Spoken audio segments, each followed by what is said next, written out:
Anda kembali di Ideal Sore bersama saya Aya Nufus. Pemirsa, ribuan buruh berunjuk rasa di depan gedung DPR Jakarta. Mereka menuntut kenaikan upah untuk penuhi kebutuhan hidup.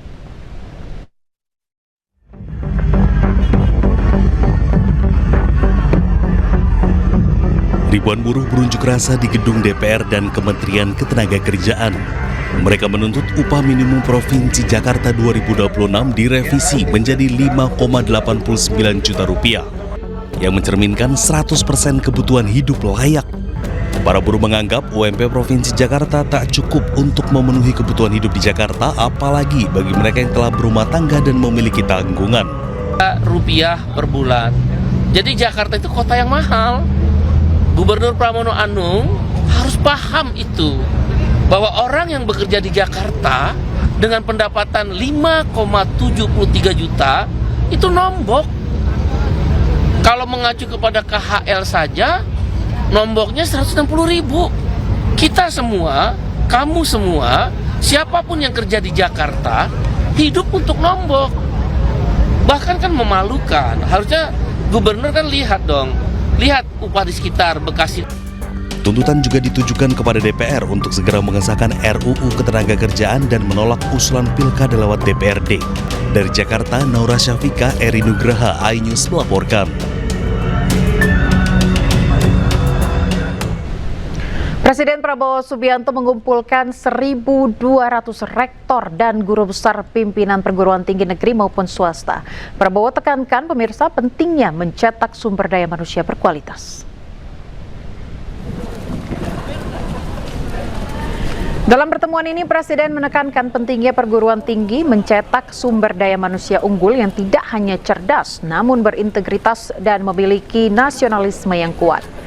Diketahui dalam diskusi mencakup berbagai isu strategis pendidikan tinggi. Selain itu, taklimat ini menegaskan komitmen Presiden Prabowo Subianto dalam menempatkan pendidikan tinggi dan penguatan sumber daya manusia sebagai pilar utama pembangunan nasional menuju Indonesia Emas 2045.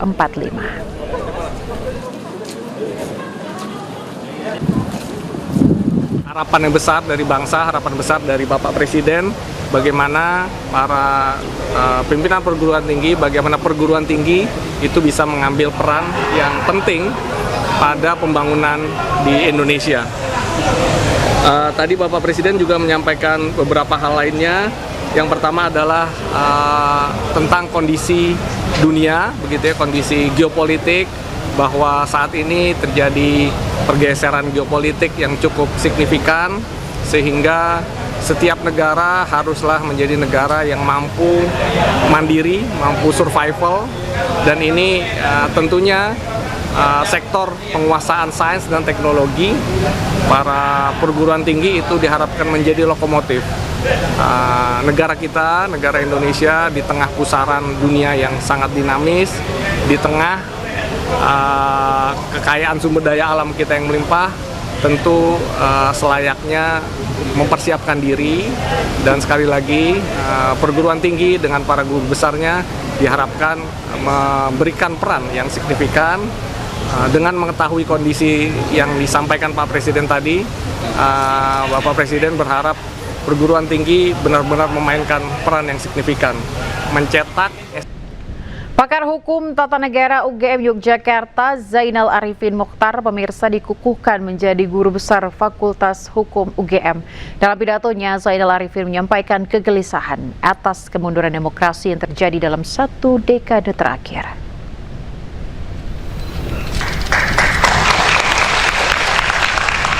Pegiat anti korupsi dan dosen ilmu hukum tata negara Universitas Gadjah Mada, Zainal Arifin Mokhtar, menyampaikan pidato pengukuhannya sebagai guru besar ilmu hukum tata negara. Zainal menyampaikan kegelisahan atas menguatnya arus konservatisme yang berbanding lurus dengan melemahnya independensi lembaga-lembaga negara di Indonesia. Ia juga menyoroti fenomena kemunduran demokrasi yang terjadi dalam 1 dekade terakhir. Oleh karena itu, ia mengajak berbagai kekuatan sipil untuk menguatkan kembali demokrasi. Semacam ada konteks global yang memperlihatkan gelombang menunjukkan bahwa betapa demokrasi demokrasi mengalami krisis dan menurun karena pengaruh pidato pemimpin yang semakin iliberal tersebut, dan berkorelasi dengan menurunnya demokrasi institusional. Artinya pergerakan ke arah makin konservatif sebenarnya sudah didahului oleh pidato para pemimpin yang memang semakin iliberal. Dampak langsungnya apa? Lembaga-lembaga yang ada terkesan hanya menjadi formalitas serta. Kita awali ini sore dengan informasi banjir melanda ratusan perumahan Taman Cikande Kabupaten Tangerang, Banten. Debit air menggenangi rumah warga dengan ketinggian hampir 2 meter.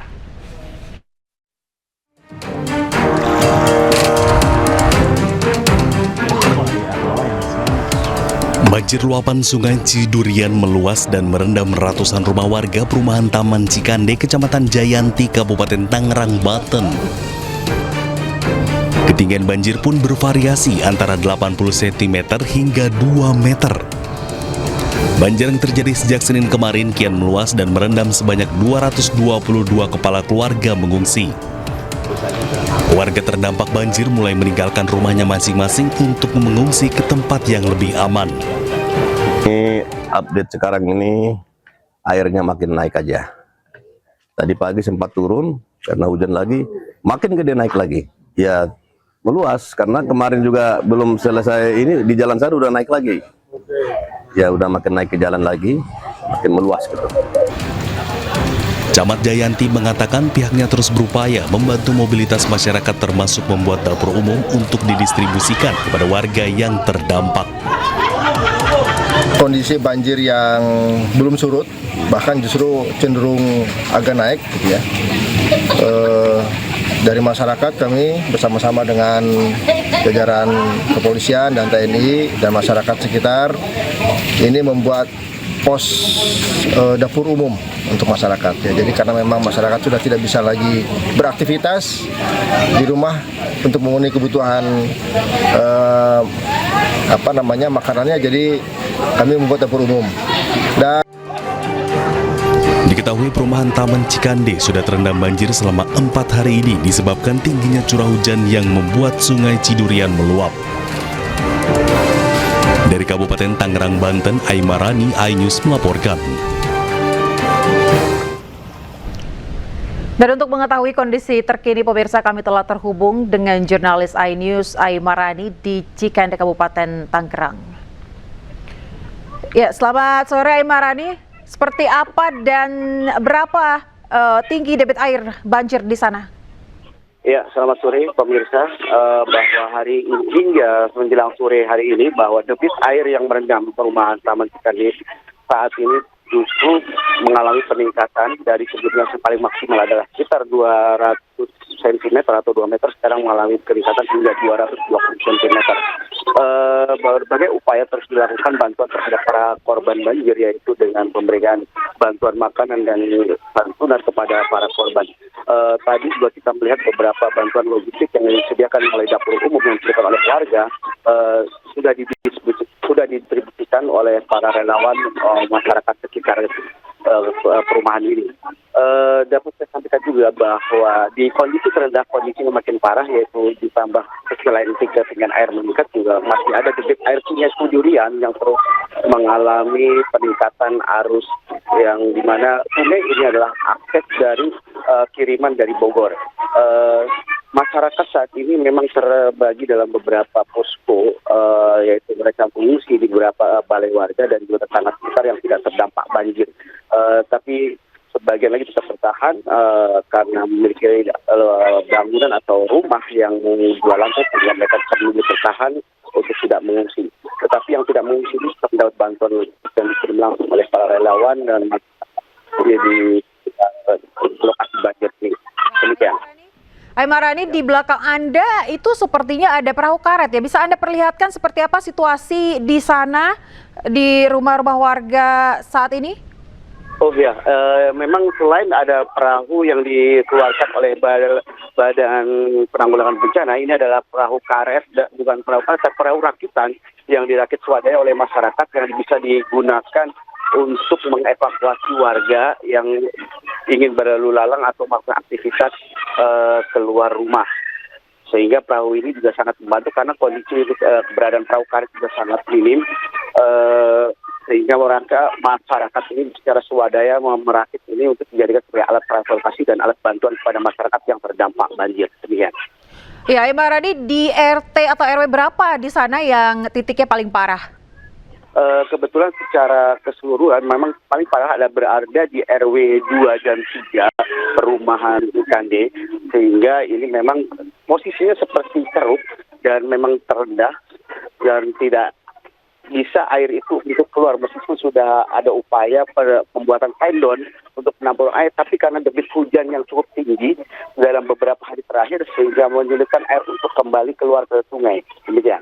Oke, Imarani, bisa Anda tunjukkan sedikit saja mungkin di bagian pagar setinggi apa airnya untuk melihat debit air pada sore hari ini?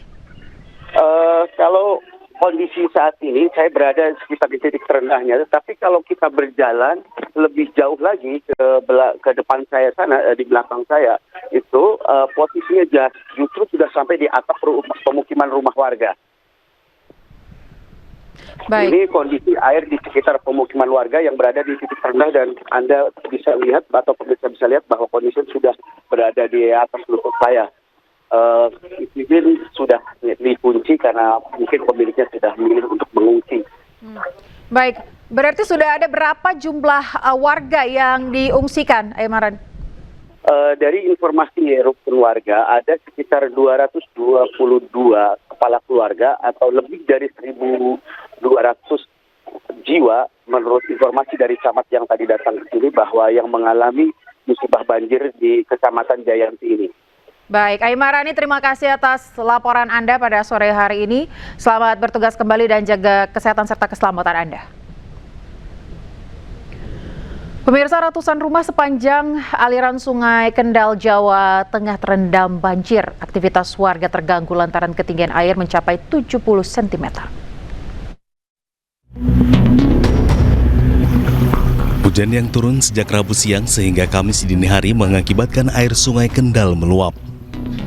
Aktivitas warga terganggu lantaran air masuk ke dalam rumah warga dengan ketinggian 70 cm. Menurut masyarakat setempat, banjir sering terjadi setiap kali hujan deras akibat Sungai Kendal meluap. Sejumlah fasilitas umum seperti rumah sakit dan sekolah ikut terendam. Akibatnya aktivitas belajar mengajar siswa diliburkan. Ini ya emang sih udah langganan banjir setiap tahun. Tapi kalau dibuangnya ke sini semua kan payah ya. Saya nggak bisa jualan, bantuan mana nggak ada pernah sama sekali nggak ada bantuan. Banjir juga menggenangi jalur Pantura Kendal, akibatnya arus lalu lintas tersendat. Dari Kendal, Jawa Tengah, Edi Prayitno, iNews melaporkan. Sementara itu, pemirsa, intensitas hujan tinggi membuat rumah di 26 desa di Kudus, Jawa Tengah terendam banjir. Akibatnya, ratusan orang mengungsi di 4 posko pengungsian. Banjir masih melanda salah satu desa di Kecamatan Jati Kudus, Jawa Tengah. Ketinggian yang merendam rumah warga semakin meningkat, bahkan ada yang mencapai hampir 1 meter. Meski begitu, sebagian besar warga memilih untuk bertahan di rumah masing-masing dan enggan untuk dievakuasi ke pengungsian. Banjir ini merendam 18 RT di 5 RW dengan total warga terdampak mencapai 3.500 orang. Saat ini desa sudah menyiapkan lokasi pengungsian dan mendirikan dapur umum. Semuanya sekitar 3.500-an terdampak banjir. Seluruh warga saya sekitar 3.500. Untuk ini, mitigasi bencana Pak, apakah sudah disiapkan dari mulai dapur umum, posko, dan kira-kira titiknya di mana Pak? Titiknya ini pengungsian di Gedung Muslimat Loram Kulon Mas, Jedes Kapuan sementara. Karena di wilayah kami tidak ada tempat untuk membuat dapur umum maupun untuk tempat pengungsian, semuanya. Data BPBD Kabupaten Kudus menyebutkan saat ini ada 26 desa di 6 kecamatan yang terdampak banjir. Sedikitnya 48.000 jiwa terdampak, sementara jumlah pengungsi saat ini mencapai 164 warga. Dari Kudus, Jawa Tengah, Nur Hoirudin, iNews melaporkan.